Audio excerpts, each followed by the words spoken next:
My name is Jason Benet. Today we have a very special guest. I wanted to be different. I wanted to be something more than just a gross out horror film. It was required by your contract that you had to deliver nudity and violence. Wow, that really looks gross. Like, it's real. We were actually in the cave, so there weren't any crocodiles there. The water was freezing. We didn't actually swim in them. You know, I was scared, but I really liked the rush of it. I'm a huge Dario Argento fan. I would happily have a Giallo night. The Thing and The Stuff. It sounds like I'm just saying gibberish, but those are names of movies. The horror genre always evolves into something you're not expecting. Why are we going here if everyone's died in this house? I was actually scared as we were running through it. Most of these guys who play really horrible characters are such sweet guys. Part of this ongoing cult. Anytime there's something spooky to be seen or heard or read, I'm there. Horror has always felt like home to me. Benet's Bloody Bits. Welcome to Triple B. My name is Jason Benet. Today I have a very cool guest. He's a good friend of mine, but he's also a visual effects guru. He's been in the industry and he's worked on major studio films, direct-to-video favorites. Al Magliochetti, thank you for stopping by today, man. I appreciate it. Thank you for having me. It's going to be fun. We have a lot to talk about. Al's had a very long and distinguished career, but I want to kind of go back to your roots. You know, with makeup artists, there's always people think about Dick Smith and Rick Baker, but for visual effects, I don't know if there's a name that sticks out to people. What, people or person did you growing up watching movies go, that's what I want to do for a living. That's the person I want to be like? Well, I actually started with makeup effects. That was my main interest. It was a combination of makeup effects and visual effects because the very first thing that caught my eye when I was probably 6 years old was the Wolfman transformation. So it was not only makeup, there was something else going on there. I had no idea how that could be accomplished. And I got kind of dumb explanations from adults saying, oh, they do that with mirrors, which didn't really tell me anything. And on top of that, I saw The Invisible Man sometime around that where he's unwrapping the bandages. There's nothing there. And it obviously wasn't some kind of a prop head or anything like that. Something was happening for real there. And I didn't understand it. So I just started getting into it as much as I could in the 1960s where there wasn't a whole lot of information. The one person I did look up to at the time for all this kind of stuff was Ray Harryhausen, because I thought he basically publicized himself as a one-man band who did all these things. He built the models, he did the animation, he did the blue screen work and everything. And it turned out he didn't. He had a whole crew that he never gave credit to, who did the lion's share of the work. He did do the animation, I'll give him that. But even that was done in kind of a flawed way, I've since found out as I learned to know more about the process. There were steps that should have been taken that would have improved it, which he didn't take either because he didn't want to take the time or just because he didn't know about it. And basically all his work was based on Willis O'Brien's, who was the real pioneer of all that stuff. So I wound up studying Willis O'Brien a lot more once I started discovering Harryhausen's foibles.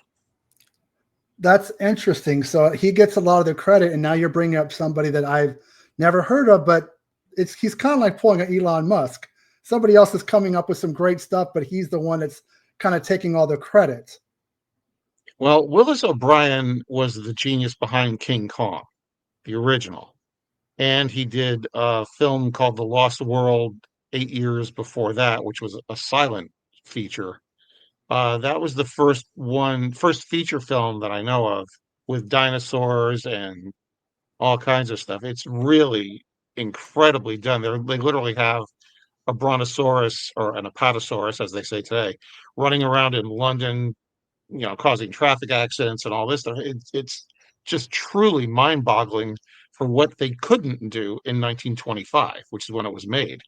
To put that in perspective, the optical printer, which is a device that filmmakers used to put all these things together, wasn't really developed until 1933, and one of its first uses was on King Kong.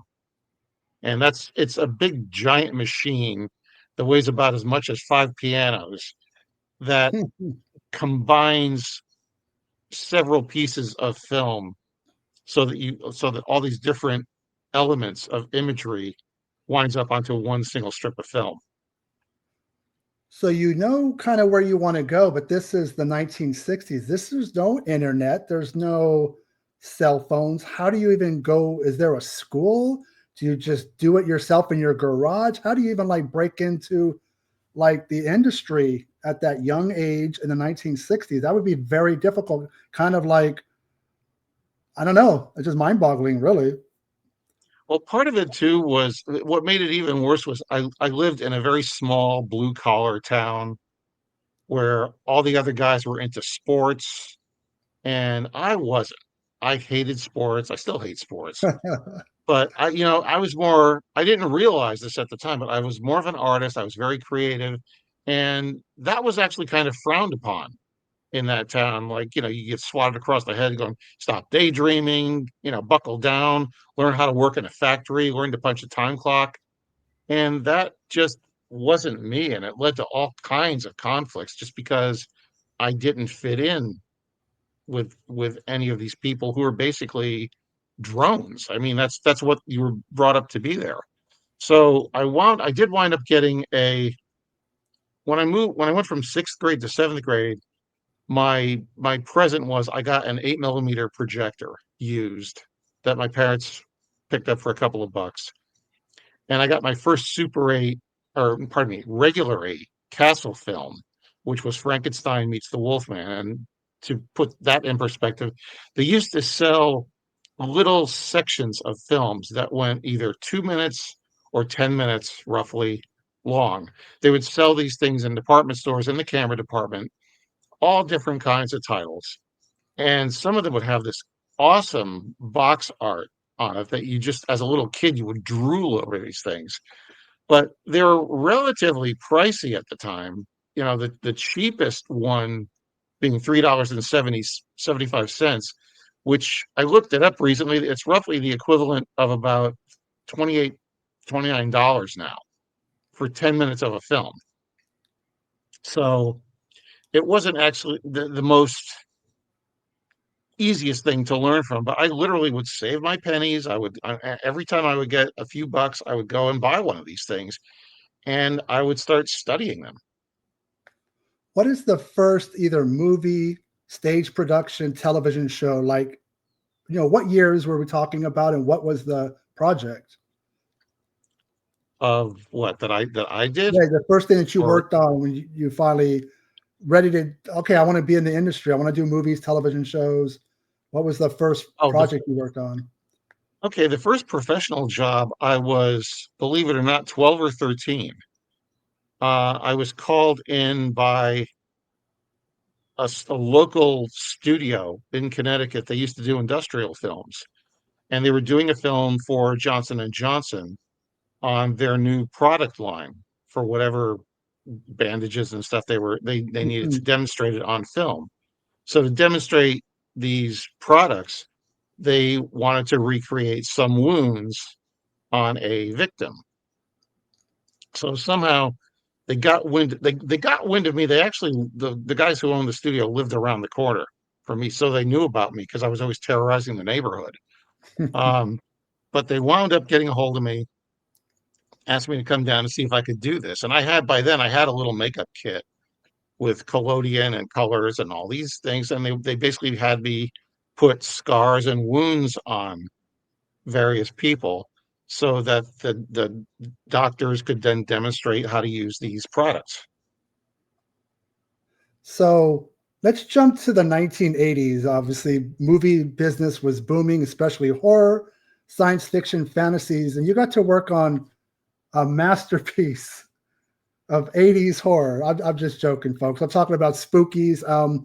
It's a notorious film, very fractured. What was the work you did on Spookies? And can you enlighten us as far as, I don't know if there's been total transparency amongst the filmmakers on why it's, disjointed and it kind of feels like a couple movies wrapped up in one?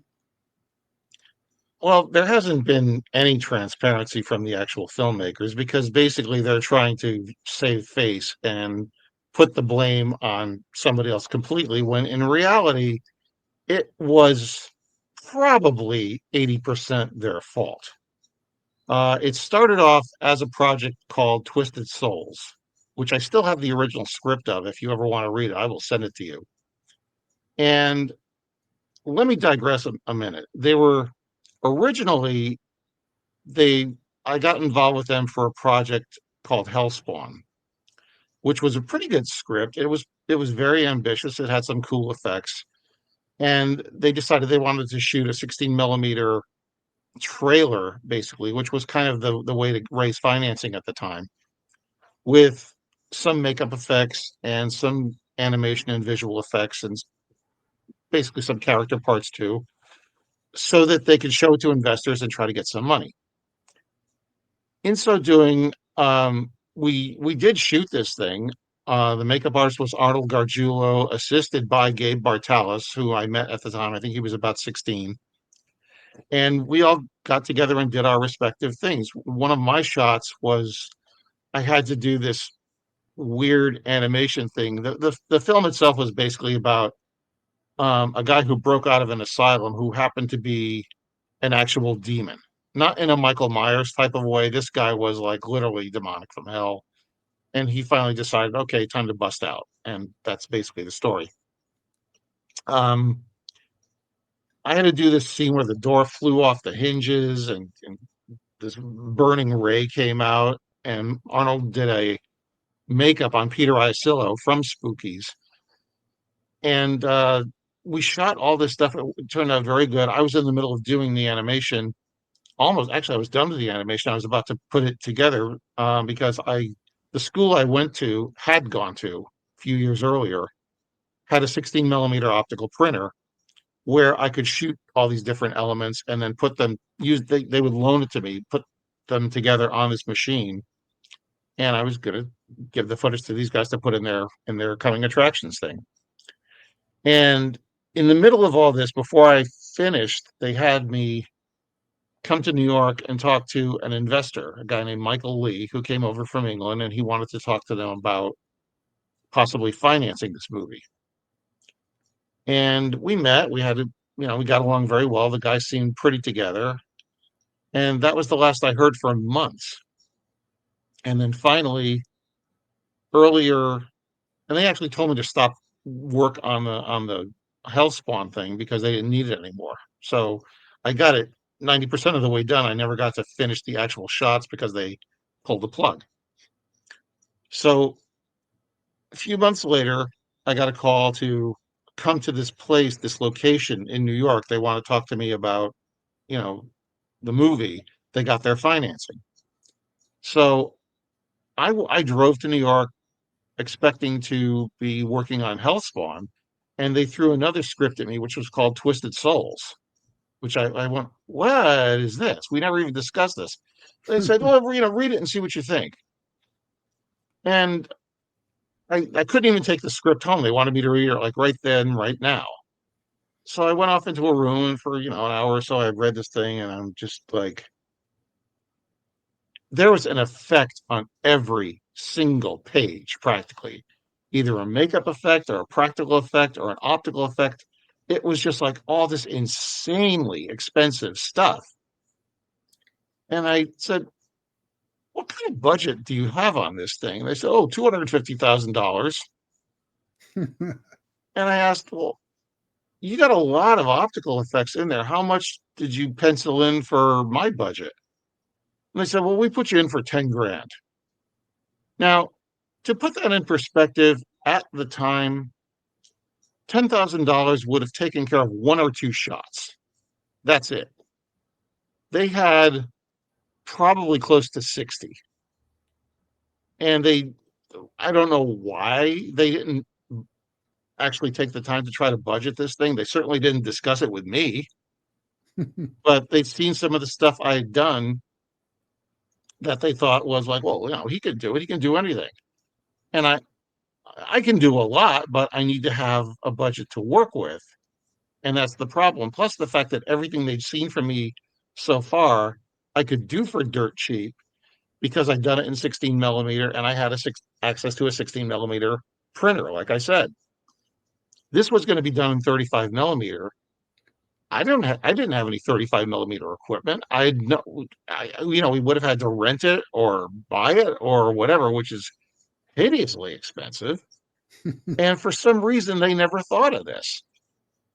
And they said, "You think $10,000 is going to be enough?" I said, "Well, add another zero." And like literally, the guy clutched his heart, and went, $100,000? We can't do that. I was like, "Well, why did you write it this way?" And I I kind of figured out a way that it could be done. Like literally, they were literally going, "Please, please figure this out, please." To which I was kind of like, "Why is this my problem? The other You film, guys wrote this thing." yeah. So I sat down and I thought about, okay, if I do this thing, if I could figure out a way to do this thing all in camera, because the main problem was they decided to have these ghosts attack the people in the house. In the final film, it's zombies, and that's a whole nother story. But in the original script, all these ghosts, dozens, as the script says, of ghosts come rising out of the graves, start circling the house, attack the people trying to leave, which was the guy and the girl and me, because I was in the movie as an actor. And they cast me in the movie because I was the character being killed by the ghosts. So they figured, well, he'll know what to do. And I did audition for it. There were other people that auditioned for it too, but apparently I was the best, which doesn't really say much for the other people because I was awful in that movie. But you're not an actor. You're a makeup. You're a visual effects person. I got nothing. It's one of those things where you kind of go, it seemed like a good idea at the time, and ultimately I was proven incorrect. So would you say that script, the reason the movie's a mess is just because what was written in the script just couldn't be done, so they're having to pull things out, and so it's kind of like they're making Well, that the was movie. The thing. They wouldn't pull things out. That was the problem because they were so nervous that they were going to screw up in front of their financer that they just kept going. The biggest problem was they hired a cinematographer who literally was straight out of Vietnam. He was an ex-Green Beret, and he ran that set like he was, still fighting the Viet Cong. I'm not kidding. This guy for some reason, he was this big, tough, freaking brute. And it wasn't unusual to walk onto the set and hear, "Cleaning up on the goddamn table. What do I have to do? Fucking beg you every time?" So that was the average day there. Or from an actor's point of view, we'd do a take and he'd peek out from behind the camera and go, "Boy, you guys look really stupid on that one." And you don't do that. But that's the way the set was run, and worse. But they were so afraid of this guy, they didn't want to fire him. He had given them a package deal where it was all his equipment. They thought they were getting this huge, wonderful deal because he had everything. He had his trucks, he had his lights, he had his cameras, he had all this stuff. And they wouldn't have to rent anything. So it was like, phew, we don't have to think about it. He's here. And he knew it. And what happened is he took them for a total ride. And he started moving slower and slower and slower. And the shoot that was originally supposed to be 6 weeks turned into roughly double that. I mean, there was literally snow on the ground when we finished around Thanksgiving, right before Thanksgiving. We were supposed to be done, I think, first week of October, I think, if that. So it took forever and ever. And I figured out a way to do these effects for what they had to spend and the time they had to spend it. And it involves shooting all my stuff, all my background elements that I could put the ghosts into, shooting that first. So while they're doing the rest of the movie, I could be working on the effects, which made total sense. I mean, if you're looking at a game plan, that's the way to do it. You have 2 units and it's double duty. He didn't want to do that. Want to know why? Because we started shooting in the summer. And he went, well, all your stuff is like, it's night stuff. Yeah. Well, the nights in the summer are shorter, so we're not going to get as much done. We should wait till the end of the schedule when the nights are really long, then we can get everything done. Well, except for the fact that it's 20 degrees then, and everybody's moving slower. So no, you're not in fact getting more done. You're getting less done. Plus the fact that totally negated the plan I had to work both units simultaneously. And I was one of the first characters to get killed in the movie. So I would have had plenty of time to do the animation. I had a whole room set up to do that. I took one giant ballroom in that house. I had it all blacked out with black seamless, photographer's black seamless, 8 feet high. I ran it around the entire room. I built these stands. I had a projection screen. I had all these things set up so I could basically turn this entire room into a printing setup. It was kind of like Ray Harryhausen on steroids, basically. The only difference being I was using front projection and not rear projection because there were certain advantages to doing it that way. And we shot some tests. They worked. And then I had to cool my heels for 6 weeks because I had nothing to shoot with. There was absolutely nothing I could do. And the guy that they blame all these problems on was the financier, he was a little squirrely. He was off the wall, no question about it. But he wasn't even there at first. He wasn't there until they fell so far behind schedule that he had no choice but to come in and see what was wrong. And that's when he started melting down. And it turned into a big mess. The bottom line was we actually finished the movie. It was done. It was completed. We got all the shots in. But now they had no money left to do the animation. They literally were expecting me to work for free and just do all this stuff. I was like, I can't do that. That wasn't part of the deal. You knew the time, you decided not to do this. And now, I'm the one that has to make it up. I can't do it. So there you go, folks. So, that's the truth about Spookies. It was a hot mess, but we have somebody here that can kind of give you things behind the scenes that you didn't know about.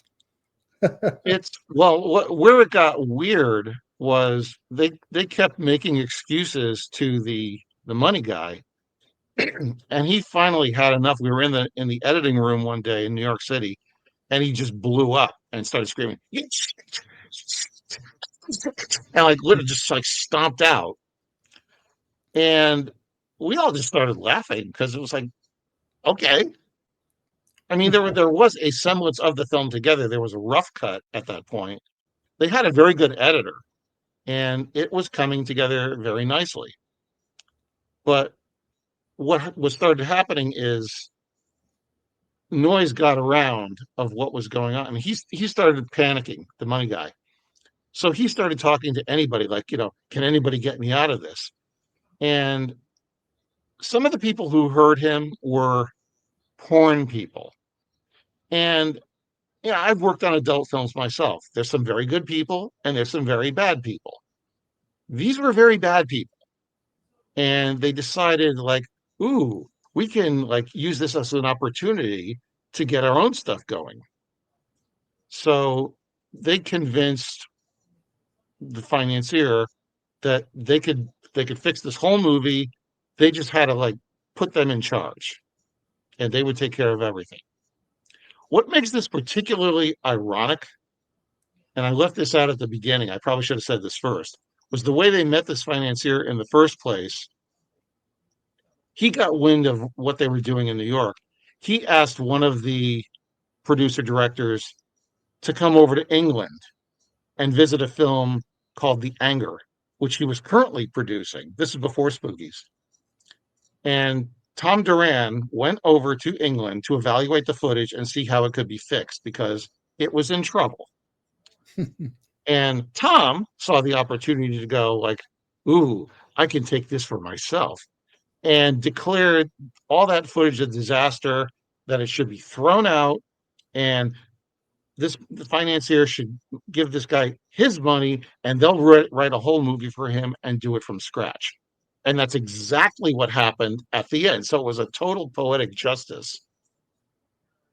So it looks like you had a really good time on the set of Spookies, but I want to jump to the Frank Henenlotter years. We got Brain Damage, we got Frankenhooker, we got Bad Biology, but I want to focus on Brain Damage and Frankenhooker. I think your work shows up the most in those. So talk about what you did on Brain Damage. I think the visual effects are a key part of that movie as well as the makeup effects.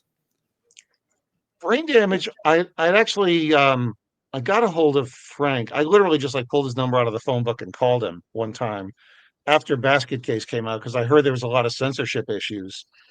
And I wanted to basically just talk to him and say, gee, I'm sorry you're going through that, whatever. And, basically offer my services, like, but I'm kind of like a kindred spirit. I know what you're going through, kind of a thing.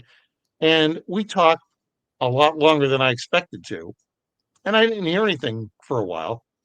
And then a few months later, Edgar Ivins, his producer, called me and asked me to come into New York City for a meeting regarding a movie, which wasn't Brain Damage. There was actually another movie that I never learned the proper title for it because Frank doesn't give out titles until the last minute. I didn't even know the title of Brain Damage until it showed up on my check. As far as I knew, the movie was called Elmer the Parasite. That's what the script was titled. But this other movie, he gave me a script called Weird Shit, which has since also surfaced as Insect City. And it was basically about these intelligent cockroaches taking over New York. And he wanted to basically do all these like fun animation things because Frank loved animation but hated doing it himself. And he was telling me stories about how in Basket Case he would go over there and just like, kick Belial instead of like moving it very intricately, and then going back and taking a frame because he just got so frustrated with the process. So that was my first thing with Frank. I built like a 3-foot cockroach. I sculpted a 3-foot cockroach. I never finished it. I was working as a projectionist at the time, part-time in the New Haven area. And I would just bring my clay and all my materials up to the booth and while the movies are running, I'd keep an eye on it, and I'm sculpting this giant cockroach. And it kind of went from there. That movie never came to pass. So Edgar called me a little while later to talk about Elmer the Parasite. And he described it and he gave me the script. And Frank writes a really good script. He writes very, very, very creatively, which not a lot of people do. Generally, when you're writing a script, you write it very dry. Like you put down the blueprints, but it's not entertaining to read. You kind of just like get a gist of it, and they kind of embellish it on the set. Whereas Frank will write really comically. For example, there's a bit in the Brain Damage script where Brian is starting to feel the hallucinogen for the first time. And he's walking down the hallway and and where it came to where it said in the script, Frank physically turned the paper around in the typewriter so that the went down into kind of like a semicircle. Now, how do you not respond to something like that? That immediately gives you this like wonderful creative vision of who you're going to be working with. And I thought the script was really good. It was really funny. I could see where some of the visual effects were going to be. Some of them I had to have explained to me because I wasn't sure where the overlap was between the visual effects and makeup effects. And I actually recommended Arnold Gargiulo first for that job, but Arnold is really kind of finicky about gory stuff. He doesn't really get into it as much. So he and Frank didn't get along. So I turned him on to Gabe Bartalos, Gabe also says he met Frank at a party at some point and they got along. So I'm not sure which one happened first. But either way, Gabe came on. Gabe was out working in California by that point, so he had to come back to New York, which is where he's from. And that whole thing got going. Frank was very good with storyboarding and all that stuff. He's very particular with what he wants, which turned into part of a problem because he started telling me to do things in a way that was not the best way to do them. And he insisted on it being done that way. And my attitude was, you brought me on to make this stuff look its best.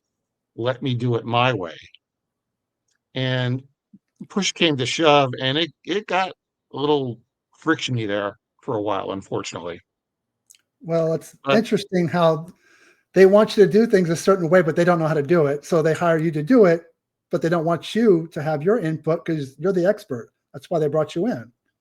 Yeah, and the affecting question, the one that this got all blown up over, it actually doesn't look as good as it should, in my opinion, because of the way he had me do it. We had an animation shot of the parasite pulling a guy's brains out of his head. And it was a guy who was killed we shot a scene where he got killed in a junkyard. So there was like all pieces of broken cars and stuff around a car door, stuff like that. So we shot the live action scene first. I took all these photographs so I knew exactly what I needed to do. And I rebuilt the whole setup on a counter. So I put the camera at ground level so it would be just perfect. Here's the parasite. I could bolt the thing down to the counter. Gave me this beautiful dummy that we hot glued it down and bolted it. Everything was like all nice and secure. All I had to do was have Frank come in and check the setup, make sure it was the angle that he wanted. And he walked in. This took me like 4, 5, 6 hours to set up. It was like most of the morning and part of the afternoon. So I said, "Okay, Frank, ready for you? Come on and take a look at this. Make sure this is the shot you want." And he walked in the room and he stopped, and he looks and he goes, "Well, that's not going to work." I said, "Why?" He goes, "Well, he's not on the ground." I said, "Well, he's not on the camera's like low at ground level, so it'll look like he's on the ground." And he just, Frank, I don't know what drugs he was on that day, but he went off and just started screaming, no, it's not going to work. It's going to look horrible. And we're not going to have time to do it again. We don't have the money. So he literally like forced me to break this whole thing out, like completely down, rebuild it again on the floor, put the camera on the floor. And basically I had to surround it with sandbags because there was no tripod or anything that was secure enough that this thing wouldn't jitter, which is a big danger in animation. You've got to totally lock these things down. And I had to crawl on a cement floor on my elbows and knees for about 10 hours trying to animate that stupid parasite. And it looked horrible. It wound up looking god awful. I was so pissed at what it wound up looking like. But the big problem was later, there was a similar shot where the parasite was on top of a toilet stall and jumped down toward the camera. And I had a way that I was going to do this that I thought would look really cool. And I after this incident, I started going, "Oh, Frank's going to fucking kill me." Because what I wanted to do, because the parasite's flying through the air, he's literally like jumping right at the camera.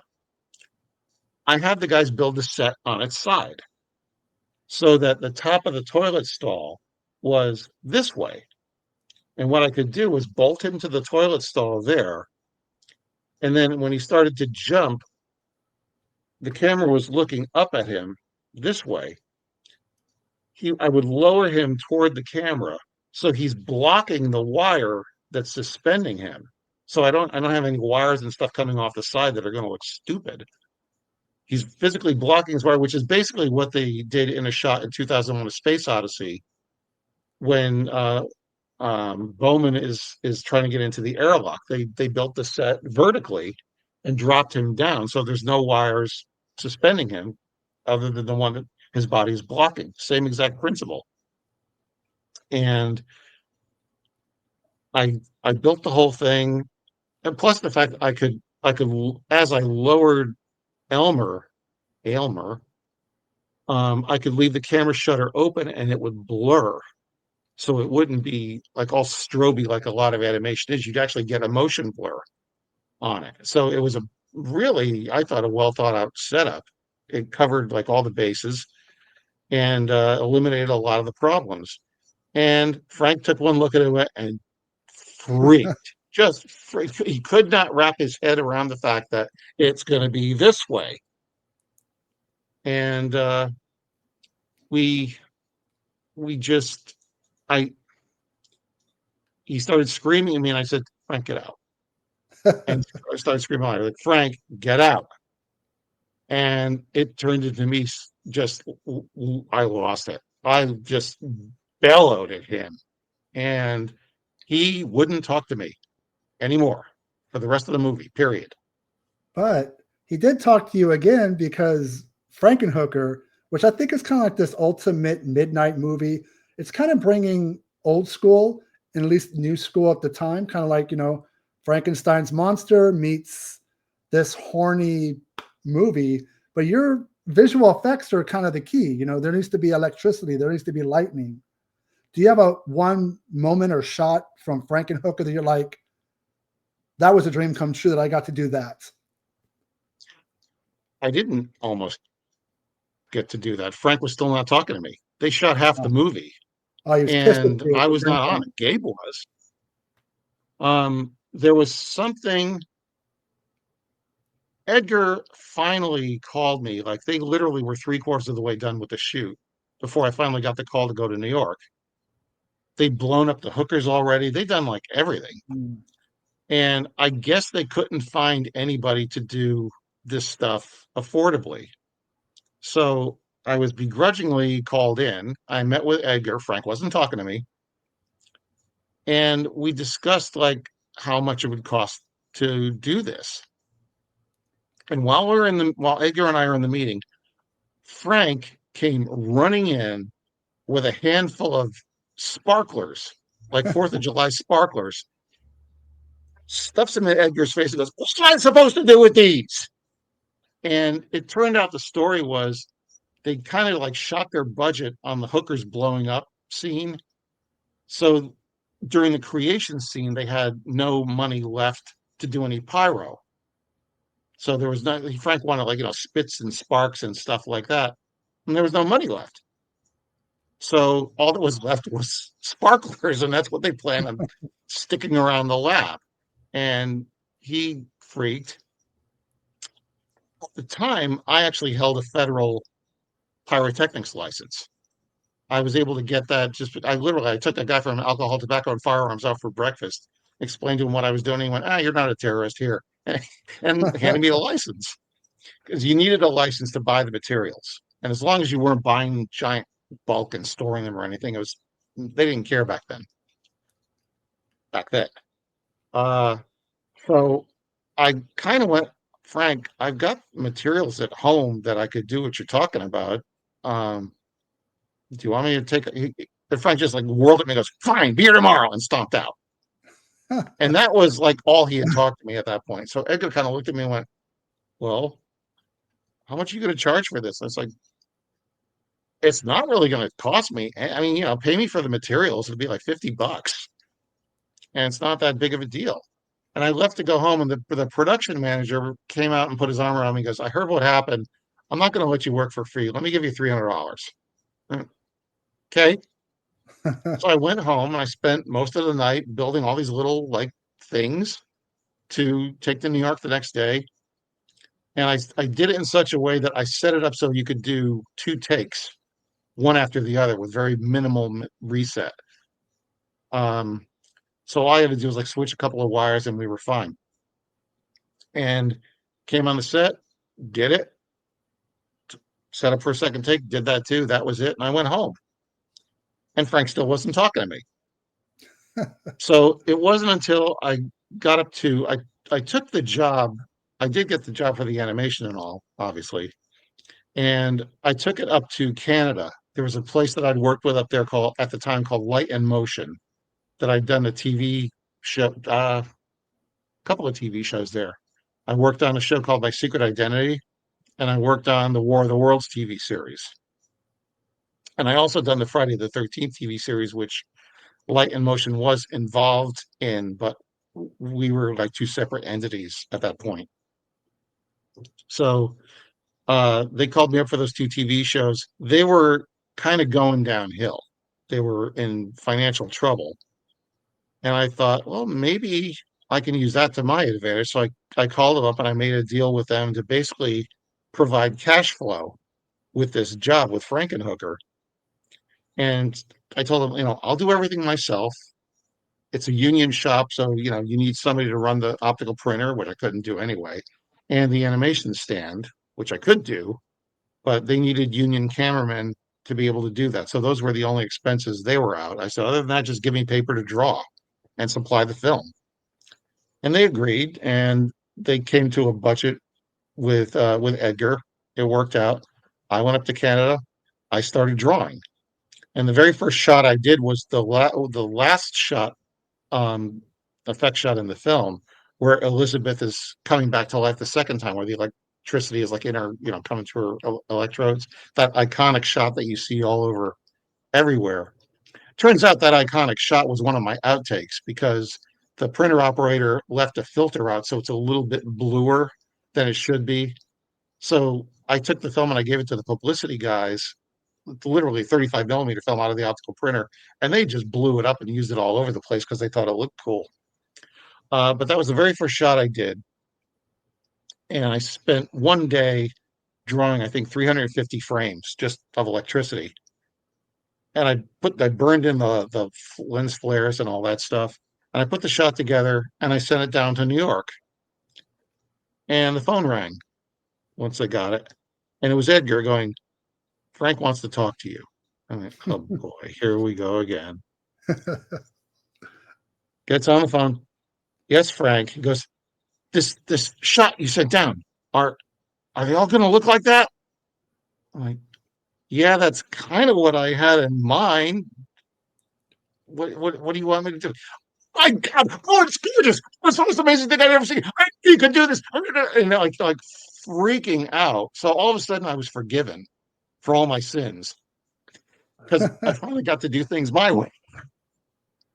That's so funny. So brain damage gave you brain damage. Frankenhooker was much better, but I want to focus on a little bit more positive. You and Gabe Bartalos, still friends to this day, worked on Leprechaun 4 with Brian Trenchard Smith, one of the best of that series where they go to space, but also he directed a couple films, Skin Deep, Saint Bernard. Why do you think you guys click? Why are you guys still friends, decades later? Well, it's a few things. We're both unconventional people. We both have really odd ways of looking at things, although admittedly Gabe's way of looking at things is far more odd than mine. Gabe is probably the most imaginative person I've ever met in my entire life. He's got a way of perceiving things and describing things that is just beyond the comprehension of most people. And I truly enjoy his company. And we love film. I'm more into the specifics of it. Like I can quote you certain, movie lines and dialogue and monsters and all that stuff. Whereas Gabe is more of like a general feel of the genre. And I know makeup effects to a degree. He knows them infinitely more than me, especially with the newer materials that I know nothing about. And what really works with us is we both know where makeup effects has to end and where it starts to need some help or some enhancement. So we overlap really good that way, in such a way that, he says, I can give it this much, and I can say, okay, I can take it from there and then do this with it. So we mesh really, really well that way. So I I want to actually worked jump. on the original Leprechaun with him as well. On the original Leprechaun, he brought me in to help him with the reshoots. So when you see the pogo stick murder, that's me holding the pogo stick. So I want to jump back to Prom Night 3, The Last Kiss. Very popular series. Really, part 2 and 3 are more supernatural, where the first and fourth film are slasher films. You worked on that set. You have some stories. I'm going to let you go where you want to go with Prom Night 3. I didn't want to work on Prom Night 3. I was up there doing Frankenhooker. I was committed to Frankenhooker, and all of a sudden, this place, Light in Motion, that I said was kind of like going downhill a little bit, got to bid on Prom Night 3. And because they let so many people go, because they weren't busy, I was one of the only people there that knew how to do this stuff with animation and whatever. All the whole animation department had been let go. I was there by myself. Literally, it was me, a couple of lineup people, which is basically the guys who actually a lineup person. It's a person who describes how to put all the layers together. It's like a big instruction sheet that they have to write up. For the printer operator, he was there, and there was an animation camera operator there. That's it. So Frankenhooker literally was me and these three other guys. Period. So all of a sudden, they want me to go to this meeting across on the other side of Toronto, and I was literally set up on the roof to shoot these time lapse clouds for Frankenhooker for the storm sequence. And I was like, this is my main movie here. I'm doing this. I can't go off with you guys. Go to the meeting, tell me what they want. No, no, no. They dragged me out anyway. We'll be right back. We'll be right back. I didn't know then it was like 45 minutes away. So by the time I got back, there were no clouds. In fact, the sun wasn't even up anymore. So I totally missed that day of shooting. I was really kind of pissed. Go to the meeting, find all this stuff for prom night. Okay. And I didn't really realize it at the time, but they basically wanted me to do the entire movie of prom night by myself. Like I was, because they saw me doing all this stuff on Frankenhooker as a one-man band. And I guess they just got the idea that I would be cheaper than hiring an entire crew. So I was basically shanghaied onto it. And I didn't want to do it because I don't like turning down paid work, but I was actually slated to go work with Gabe Bartalos on Doug Trumbull's Back to the Future ride around the same time. Like, the minute I finished Frankenhooker, I was supposed to go do that, which was in Massachusetts. And I lived in Connecticut at the time, so it would have been really easy because they're right next to each other. But I got shanghaied on the prom night, which had probably the most vile producer I've ever met in my life. He was this big, fat, waddling slob who was nasty to everybody, everyone, and everything. We all hated him. We hated him. Conversely, the other producer was Ray Sager, who actually portrayed the Wizard of Gore in all the Herschel Gordon Lewis movie. So he was kind of fun. In fact, there were days where I wouldn't show him his dailies unless he started doing lines from Wizard of Gore for me. So he would go, "What is reality?" and go into this whole, actor thing, which was awesome. The director of Prom Night was good. The script was it is what it is. It was funny and goofy and hokey. The crew was very good. The producer was just kind of this insane, rotten person. They actually, what was interesting about Prom Night is I'd be cranking off all these shots and sending them down, and they wouldn't approve them. They would not say, "Okay, that's a final, move on to the next one." So I would keep. Hang on, we got a phone call there. We had to. I had to keep moving, so I would do one shot and send it down, and wait for comments. They wouldn't give me any. I would do the next shot, send it down, next shot, send it down. And they weren't approving anything. And it turned out they had this little scheme going on where they basically were going to hold the visual effects company for ransom for the entire budget of the movie for not delivering the shots. And the shots were delivered, they just wouldn't approve them, and they thought they could get away with that. So, they sent out these big legal facts basically saying that Light in Motion was liable for the $2 million or whatever it was the budget was. And I kind of went, all right, I'll handle this. And I put all the storyboards up on the wall. And I called them all in for a meeting. And on each storyboard was a price tag. And I set them down. And I said, okay, all these shots are done. If you want them to be done again, this one, see the price tag? That's going to be another $500. See this one, $1,200. See this one, $700. Now, which ones are approved and which ones are not? And son of a gun, by the end of that meeting, I'm crossing off all these shots like that's done, that's done, that's done, that's done. And they went away all kind of ticked off that their shenanigans didn't work. And the owner's wife came over to me and said, you handled that just like an American. I don't know whether that was an insult or a compliment or not, yeah. But that's how it went. I want to jump to, Friday the 13th, there were 8 films with Paramount Pictures. The 9th one, Jason Goes to Hell. The not so final Friday goes over to New Line Cinema. And, we got a lot of fans don't like the film for various reasons. I think a big one is because of lack of Jason. He dies at the beginning, comes back at the end. But I think that's where you come into play because his essence, his demonic presence jumps from body to body. There's a scene with the coroner who munches on the heart. But at the end, where Jason gets dragged out of hell, that probably is the highlight for you. Can you talk about that scene? And you added a little bit of something in there that I don't even think fans of the film know, or even the filmmaker. I don't know if you remember it because we've talked about this before. Yeah,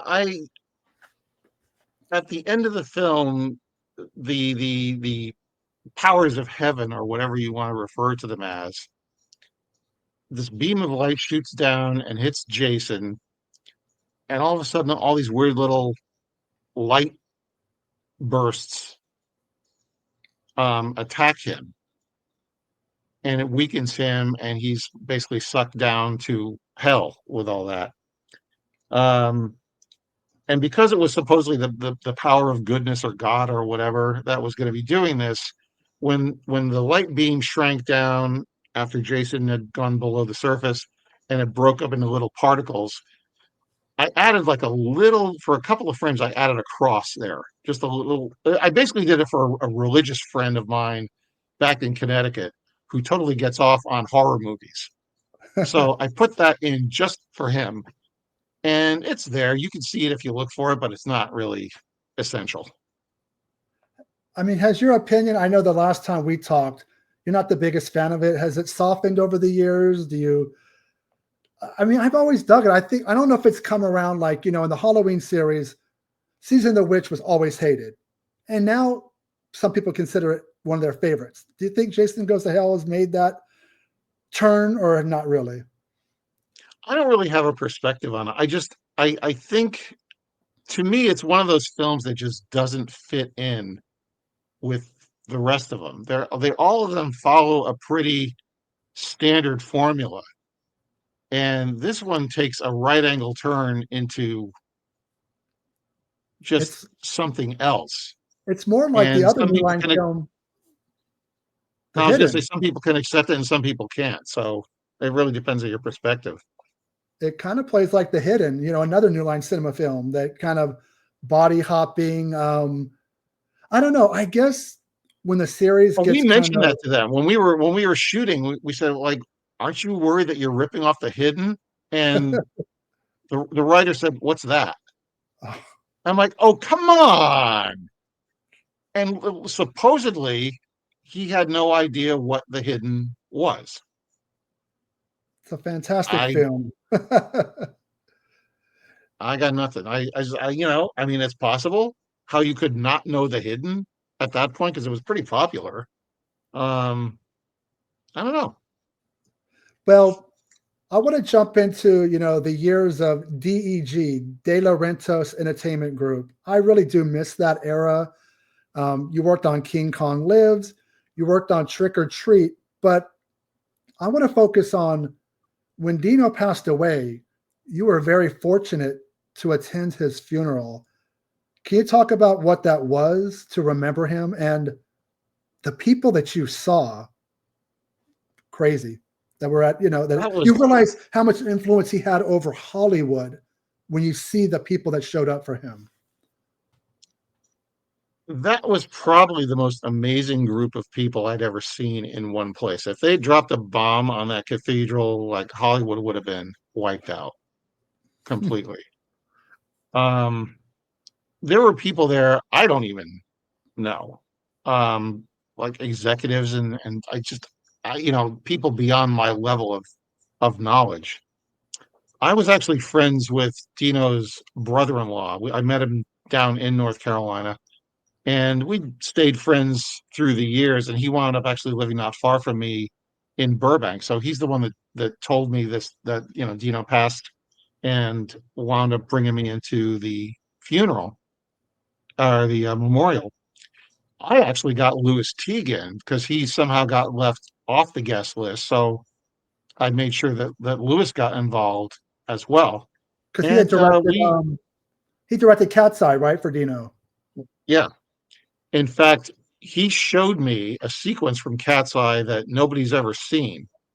I can't put it up on YouTube or anything, but it's an entire different opening to the film where I can't remember her name. Who's the mother in the first story, or in the Drew Barrymore story? Is it? No. I know the film. I can't think of the person. Anyway, the mother is chasing the cat around with a machine gun and just like blowing the living hell out of the place. And it's really very much tongue in cheek. And apparently, Dino and Martha and whoever else just thought it was a little too much to open the film with, which it is kind of over the top. So, I'm hoping that he puts it up on YouTube or something at some point. So you grabbed Louis Teague and Arnold Schwarzenegger. Didn't he have like an amazing story? Arnold, well, it's really kind of they had all these people giving their memories and walking up and doing little just little talks about what Dino meant to them and all that stuff. Arnold was the first to get up, and he had that whole entire audience spellbound. That's when I knew why this man made it as far as he did. He is got the most perfect oratory skills I think I've ever seen. He had that audience in the palm of his hand, and he's talking about how I'm trying to remember the exact phrase. It was how you had to have three things when you made a movie. You needed to have the soul, you needed to have the heart, and you needed to have the balls. Oh, excuse me, Monsignor. And the whole audience just lost it. But that's like, everybody thinks he's just about the muscle, but you have to have the personality. And you saw that. You figure, oh, maybe that's just something that happens in front of the camera, but you saw in real time, in person, this guy has charisma up the wazoo, It's not only charisma, it's there's a lot more intelligence there than you might be surmised just from some of the muscle bound roles that he's taken. That there was a real smart guy there. And with Dino, do you think that was the last of the movie moguls? I mean, after him, it's kind of there's nobody. Well, the business has changed a lot. Dino definitely was the last mogul per se. What Dino had going for him is he would not be afraid to take a risk. It didn't work out a lot of times because part of the problem is Dino did not speak English well. So he'd get these scripts that would be translated for him into Italian, but they'd be translated badly. So the movie he thought he was making wasn't the movie he was making. And that might explain a lot of the issues that some of the films have, come up with. For whatever reason, he had a translator who just could translate the words, but not quite the right syntax. So how much of that made a difference, I have no idea. When I look at your career, I mean, you've worked with, Steven Spielberg. You did Hook. I'm not a Trekkie or a Trekker, but I am a fan of Star Trek, and you worked on Star Trek VI, The Undiscovered Country. Is there one movie when you look back at your resume, what was the one project like, I'm the most proud of this? This is, like the feather in my cap? Probably Addams Family. Primarily because that was one of the first things I worked on when I moved to Los Angeles. I came out to Los Angeles to work on Terminator 2. I figured that was a safe bet because they were hiring every effects guy in town. And I talked to them by phone, and they basically said, well, if you're here, we'll probably put you to work. So my girlfriend actually wound up taking out a bank loan to basically get me a trip to Los Angeles. And the idea was, if I can get on Terminator 2, I can at least break even with the bank loan and it'll look good on the resume.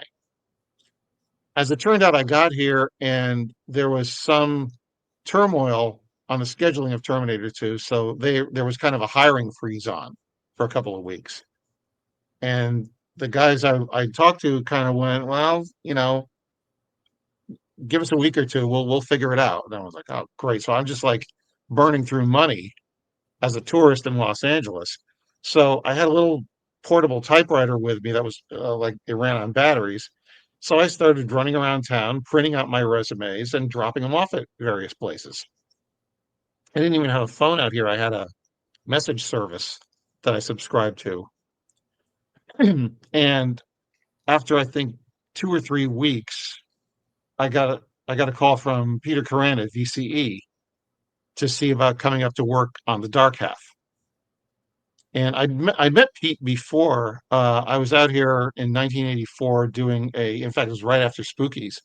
I worked on a Canadian TV show with a friend of mine named Michael Lennox, who was David Cronenberg's visual effects supervisor.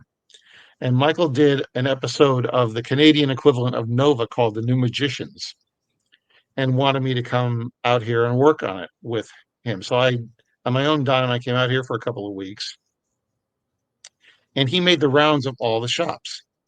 So I got to meet John Dykstra. I got to meet Pete Curran. I got to meet Richard Edlund. And we just went around to all these different places and shot this documentary. Basically, Disney. I mean, every place that was working in town in science fiction at the time, or on effects, I should say.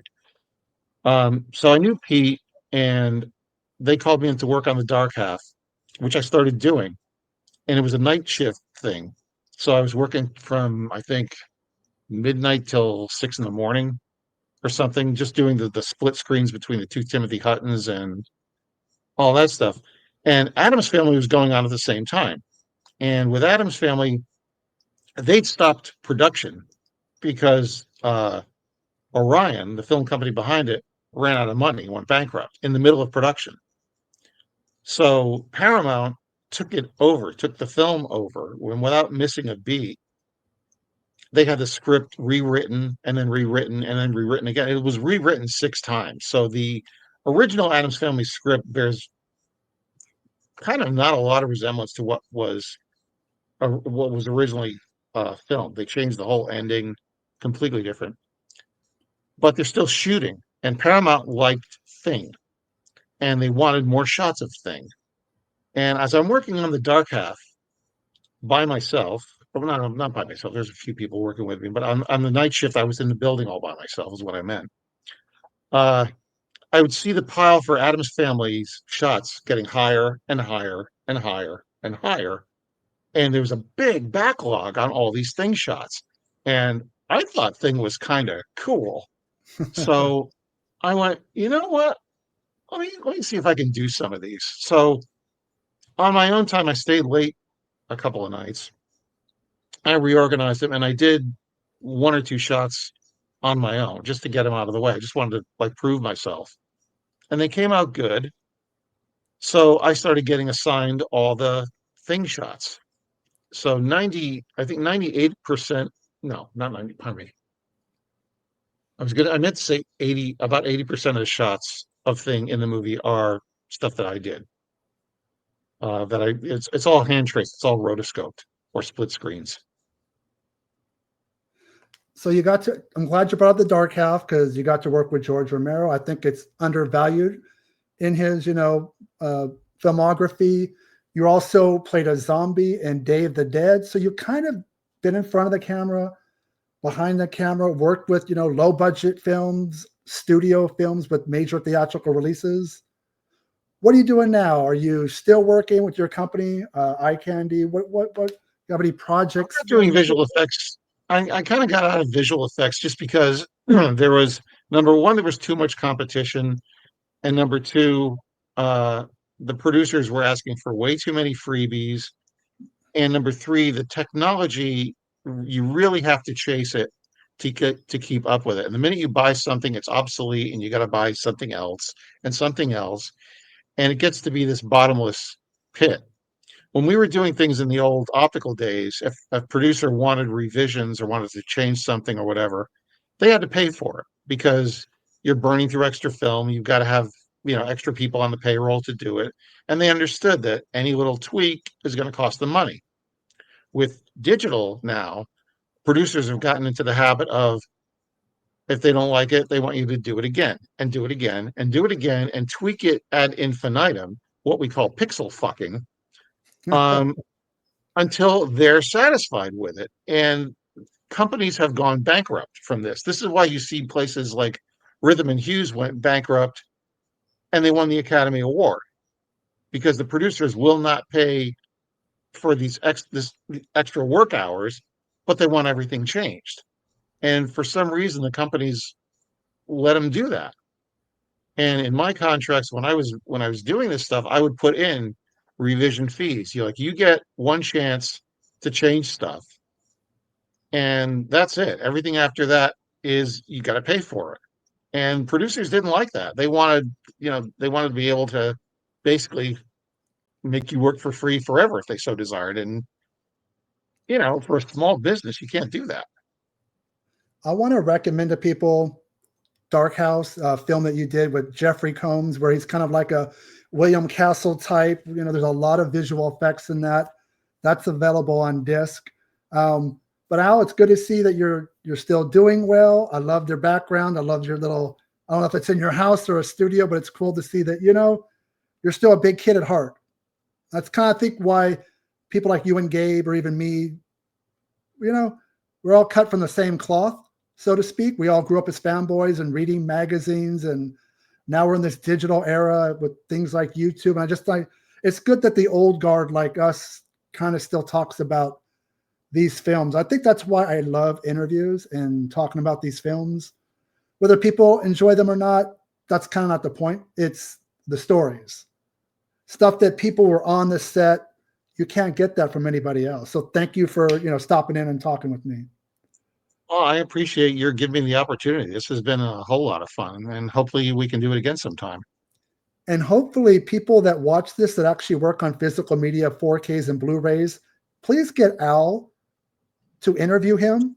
Trick or Treat was just put on 4K. I know they're working on Prom Night 3, I believe on 4K with Retro Pictures with Michael Felsher. And the lack in Spookies, I don't believe you're in that either, but they probably wouldn't have wanted you because of the stories you have. But I think that you've been missing from a lot of physical media releases. I want people to interview you. I don't think I've really seen you in a lot of the movies we've spoken about. Well, I did speak to Michael Felsher recently, and it was one of those things where we didn't really get along. I sent him some stuff for the Trick or Treat disc, and he basically didn't even acknowledge it. And I was not alone. It was a lot of people sent him stuff, and he basically stiffed everybody except for his buddies. You'd expect, like, generally speaking, they'll send you a copy of the disc or something like that, and not Like only and he didn't do it, a and contributor's to copy, anybody. because you contributed. Like when I write for Delirium, I get contributor copies. You worked on a disc and helped that person make the special features better.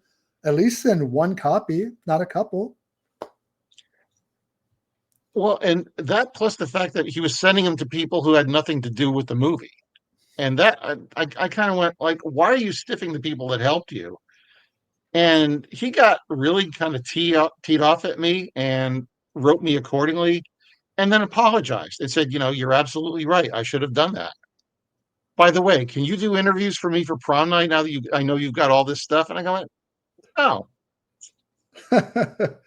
Well, thanks Alright. again. Thanks again, Al. I appreciate your time. Everybody, thank you guys for watching this video. Go check out Al's work. If you pull him up on IMDb, he's worked on so many films and TV shows. We didn't even talk about all of them. If we did, we'd be here for 12 hours. And I know that nobody wants to watch a 12-hour video. I don't want to watch 12 hours of me. Jeez. Of course. But thank you, Al. Thank you, everybody, for watching. And talk to you guys soon. Thank you. Thanks, guys. Appreciate it.